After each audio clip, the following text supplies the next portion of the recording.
Hello, parents, educators, and nerdy D&D fans. You have found our new home for Area of Effect, a talk show where we discuss how tabletop role-playing games benefit the whole family. We're currently in process of shifting all our old but golden episodes over to this new channel by posting a new episode every weekday until we catch back up to our new episodes. We would love your help getting this new channel up and running with a follow, share, or review. And thanks for joining us on our quest to bring more adventurers to the table. Hi there, I'm Hugh from Poderation.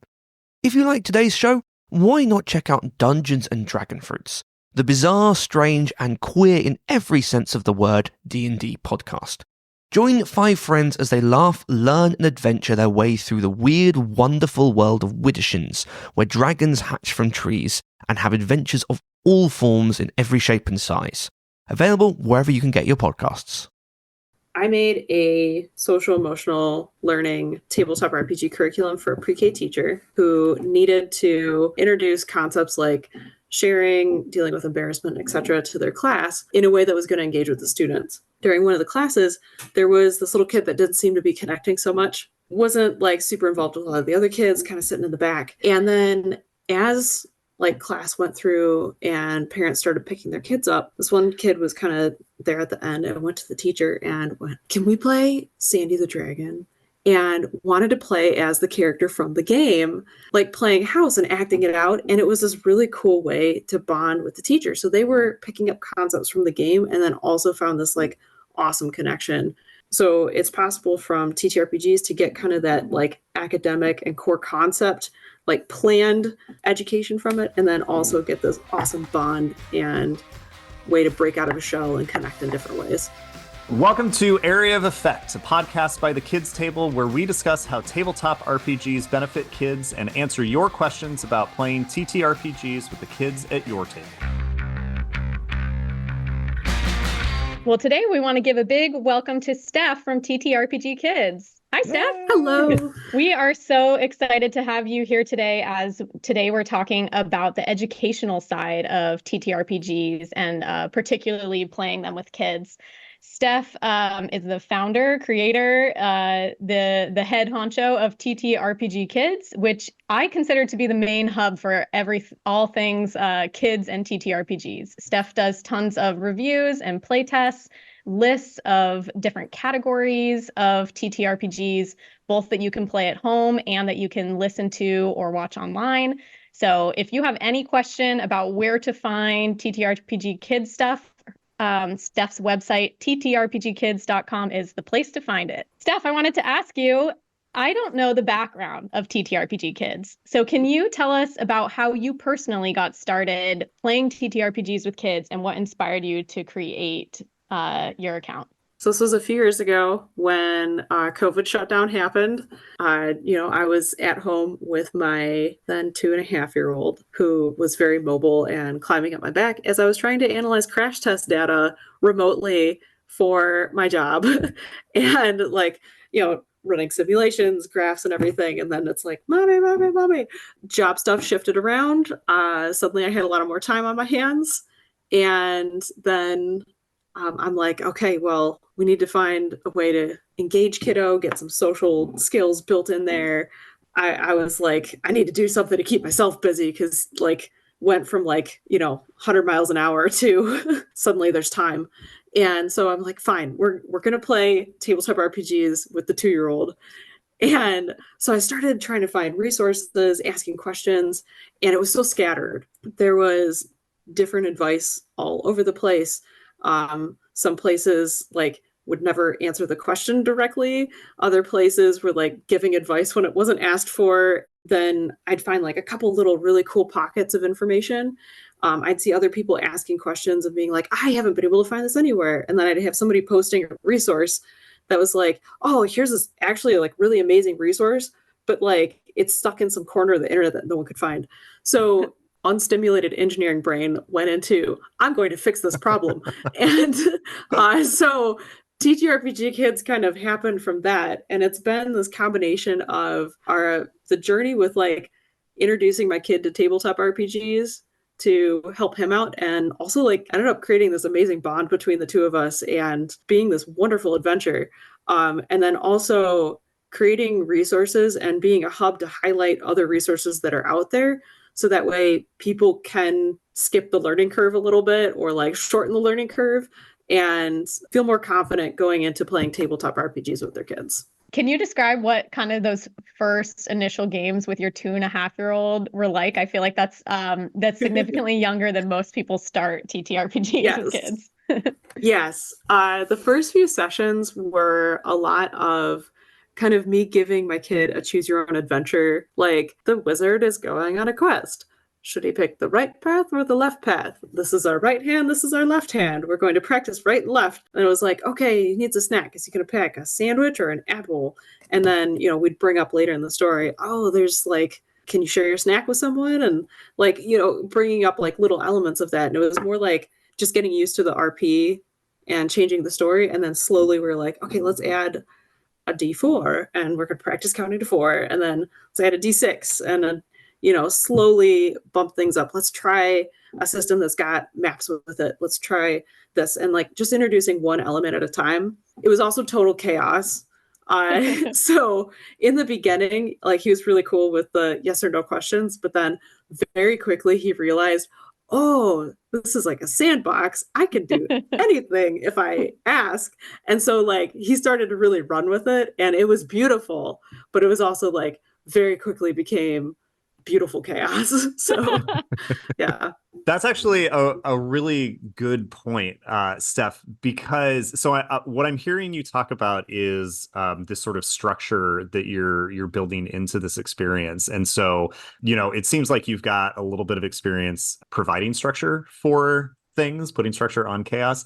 And I think that a lot of parents don't necessarily have that background, but to hear you call it beautiful chaos is really helpful. And I wonder if you could talk just a little bit more about that. Like, for some parents, the chaos is actually very frightening and is maybe a sign that they're not doing the game right or doing the game well. So when you say beautiful chaos, what do you mean by that? I will say for me, that chaos is also like kind of terrifying. I've grown to be like a lot more okay with it. But in the beginning, especially, I was like, oh no, what do I do? What's happening? And it was like way outside of my comfort zone. And I was like, had to force myself to kind of roll with it. And I'm glad I did. So that's like kind of my first thing is when the chaos comes up, fight your instinct a little bit and just try and embrace it and let it happen. Some examples of where this chaos has like, I guess like one of my favorite ones, it ended up being a really good teaching moment for my kid. We had this quest where I'm like, okay, let's set up like a really obvious path. There's this volcano that's going to explode. It's going to blow up the island because my kid was like super into volcanoes right then. And we got to go find this like magic scroll that has a spell that will cast ice over the volcano and stop it from exploding and buy us a little bit of time to like get onto the next part of the quest. And so I'm like, okay, this is really straightforward.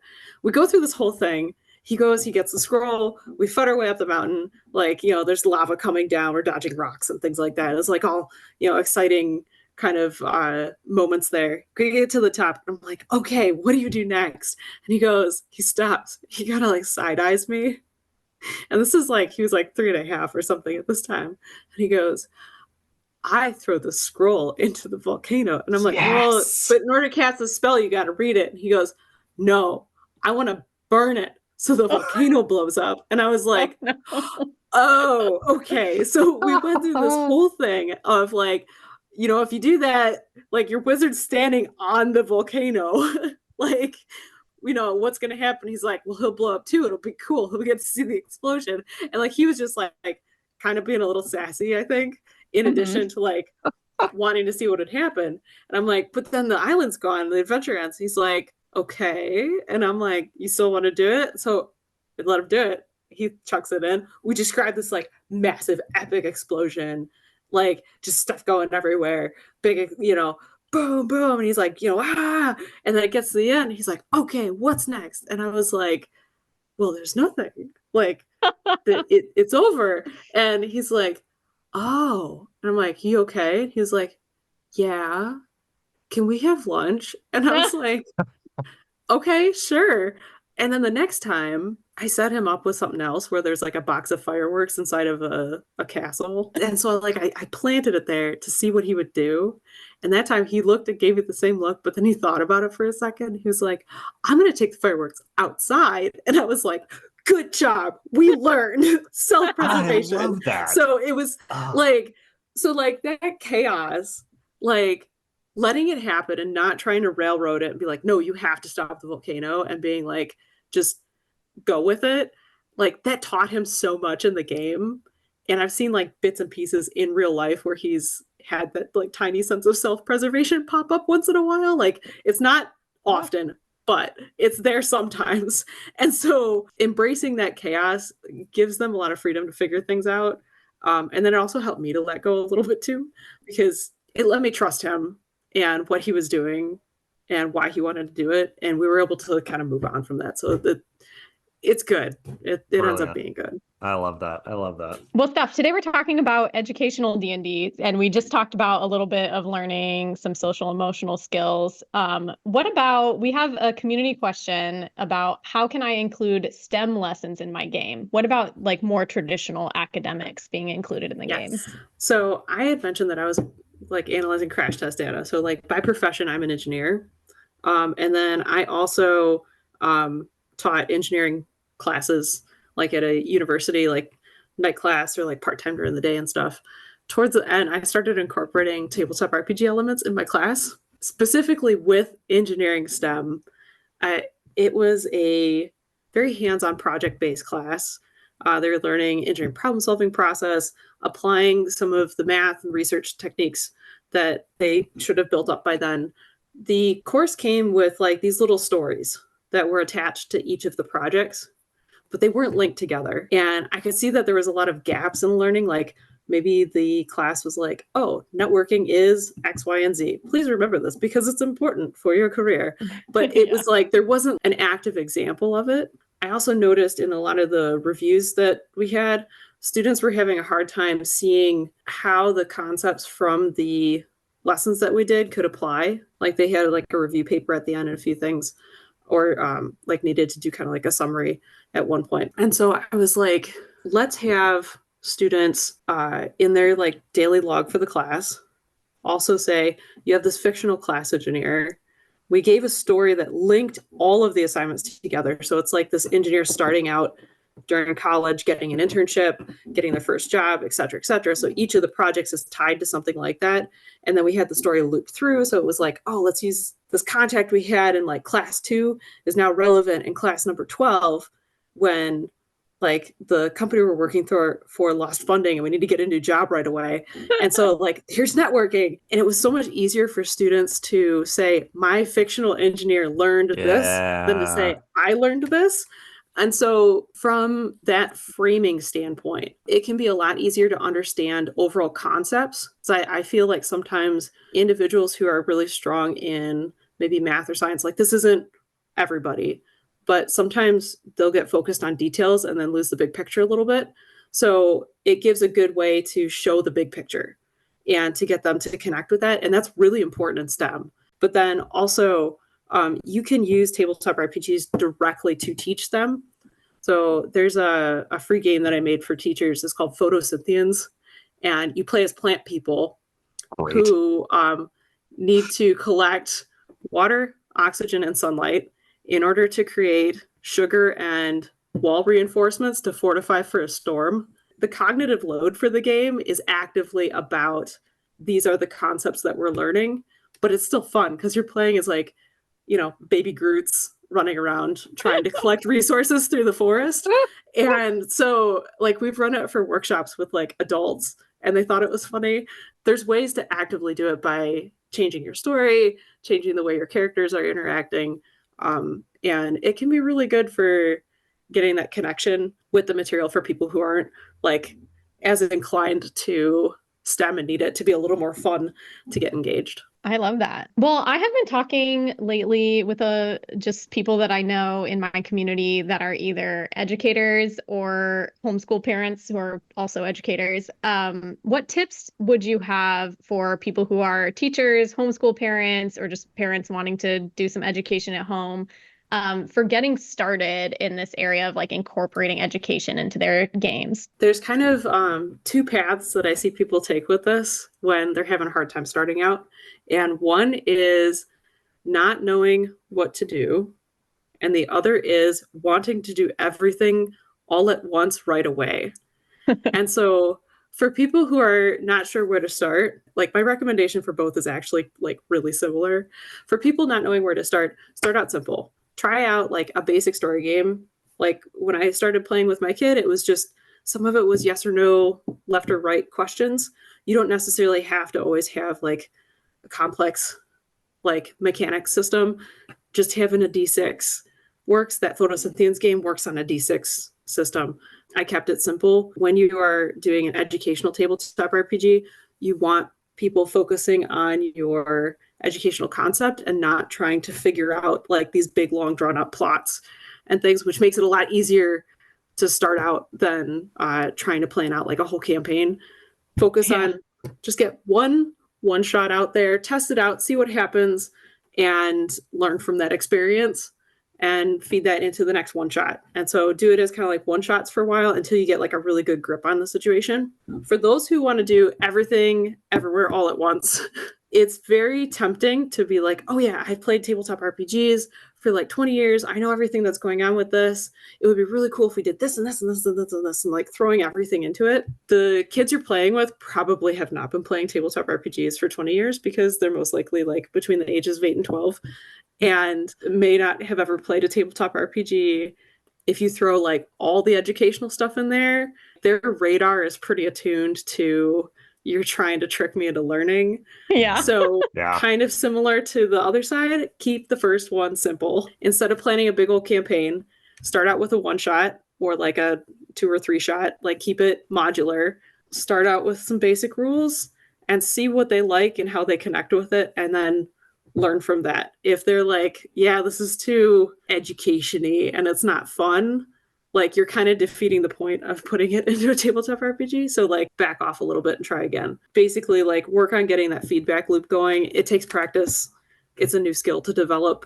So like set yourself up for success and then work through that feedback loop. And I feel like that's a little more manageable than thinking you got to make a big campaign or you got to plan like all your lesson plans towards it. Like just focus on the one starter and kind of like break down that barrier for yourself. That's a really helpful thing to say too, Steph, because I kind of want to ask even the opposite question that Allison asked, which is for parents who are not educators.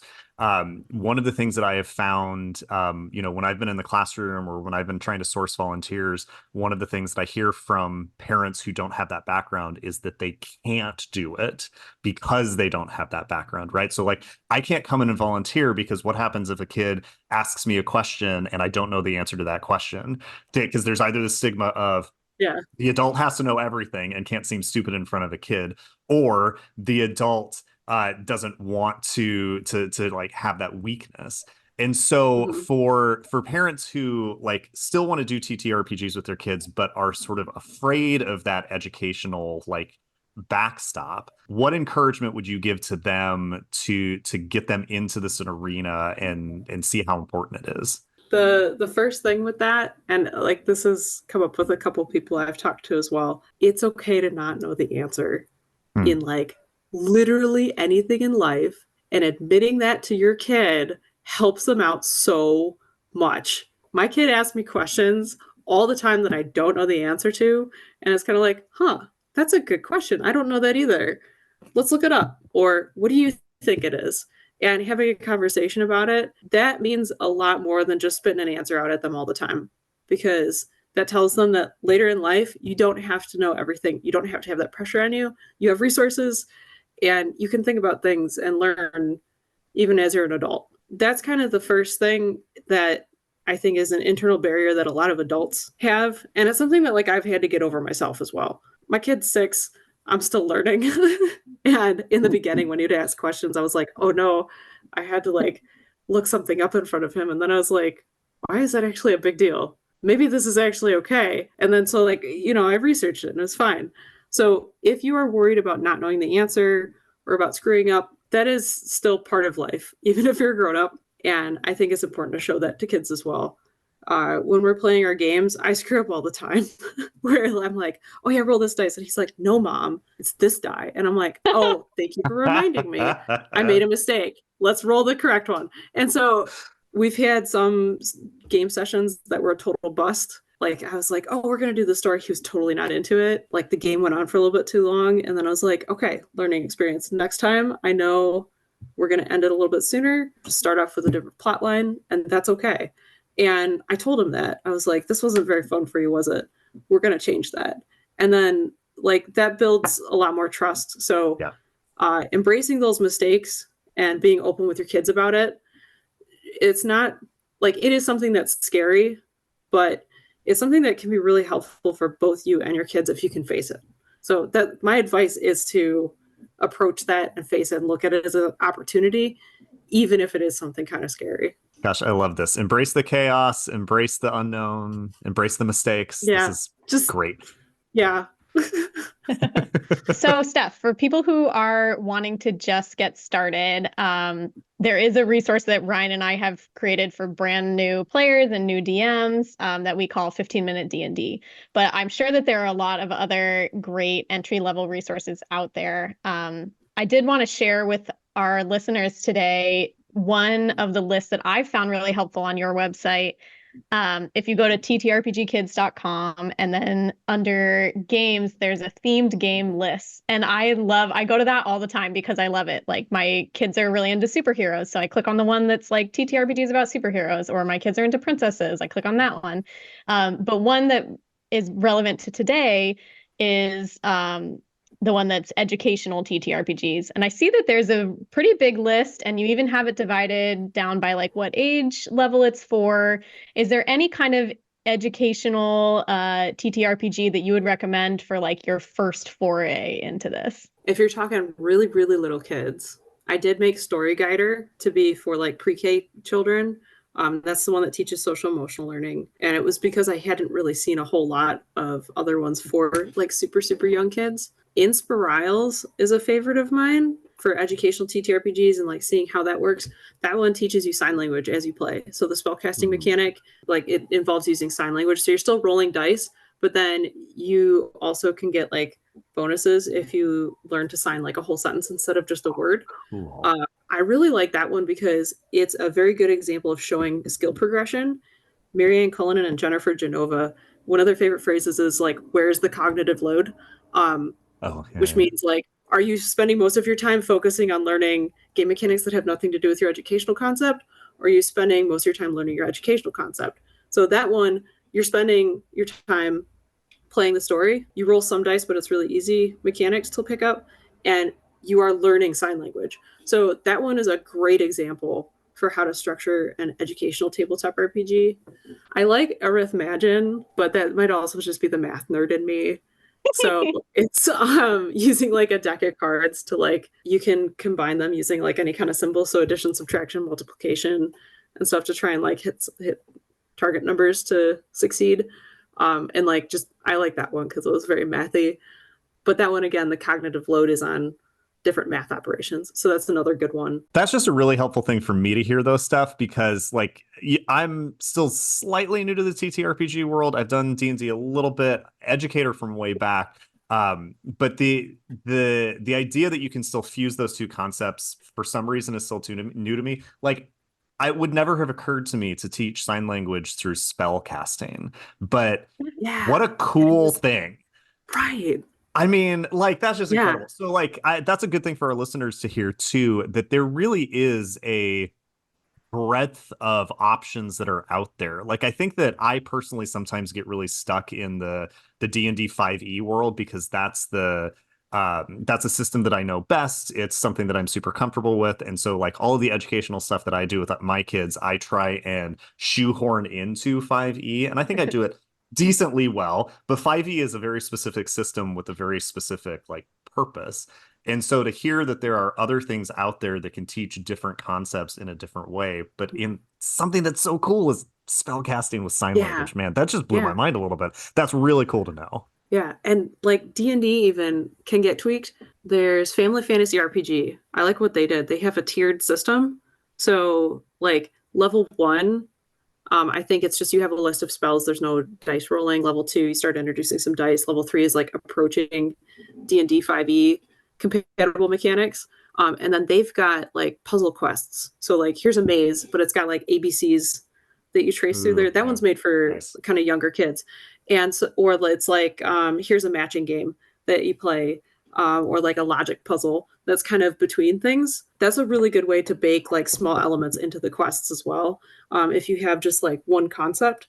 So like if you're trying to teach something big, like a language, a good way to experiment with getting into educational elements is taking a system that you and your kids are familiar with and adding some small elements to it to see how they grasp it. And then you can kind of go from there, continue to tweak things, make something new, et cetera, et cetera. So like, I don't want to like discount like what you're doing with like integrating it with the game that you all love and are familiar with. That is great. And that is fantastic. I think that sometimes people are kind of like, oh, but I got to learn a new system. You don't have to. Yeah. Like start out with what you know and what's easiest, and then like learn and go from there. Thanks for listening to Area of Effect. Be a part of the ongoing conversation. Follow us on Instagram at the Kids Table D&D, where you can DM us questions that might appear on a future show. And check out the Kids Table D&D on YouTube to see how we include kids and teens at the table. Brought to you by the Kids Table, because when kids are at the table, everyone wins.